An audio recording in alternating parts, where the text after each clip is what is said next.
സോംബേരി chicken biryani, അതായത് രമണ നല്ല മടിയൻ biryani.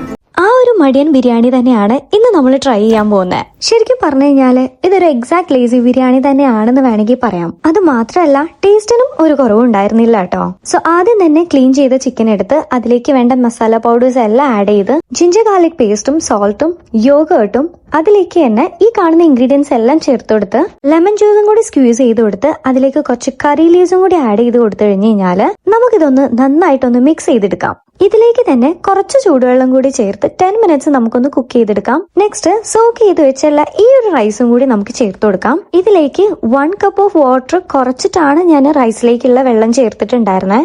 Finally 1 tablespoon of ghee കൂടി ആഡ് ചെയ്ത് കൊടുത്തു കഴിഞ്ഞ് കഴിഞ്ഞാൽ പരിപാടി സെറ്റായി. ഞാനിതൊന്ന് ഫോയിൽ വെച്ച് സീൽ ചെയ്ത് നമുക്കിതൊന്ന് ദമ്മിട്ട് വെക്കാം. സോ അതവിടെ റെസ്റ്റ് ചെയ്യാനായിട്ട് ഞാൻ വെച്ചിട്ടുണ്ട്. ഇനിയാണ് നമുക്ക് സൈഡ് സാലഡ് ടൈം. ഇതിലേക്ക് നമുക്ക് ആദ്യം വേണ്ടത് കുറച്ച് ക്യാബേജ്, പിന്നെ ക്യാപ്സിക്കം, കളേർഡ് ആണെന്നുണ്ടെങ്കിൽ അത്രയും നല്ലത്, പിന്നെ പെയർ.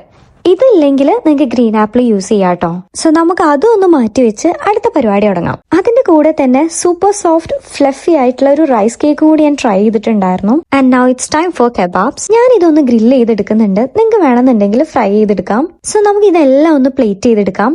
അതിനുവേണ്ടി നമ്മൾ നേരത്തെ ഉണ്ടാക്കി വെച്ച ആ ഒരു സാലഡ് എല്ലാം ട്രെയിൽ സെറ്റ് ചെയ്ത് വെച്ചിട്ടുണ്ട്. അതിന്റെ സൈഡിലായിട്ട് കെബാബ്സും ഗ്രിൽ ചെയ്ത് വെച്ച പൊട്ടാറ്റോ വെഡ്ജസും കൂടി വെച്ചിട്ടുണ്ട്. സോ ഇന്നത്തെ സ്റ്റാർ ഓഫ് ദ ഷോ എന്ന് പറഞ്ഞു കഴിഞ്ഞാൽ നമ്മുടെ ലേസി ബിരിയാണി തന്നെയാണ് കേട്ടോ.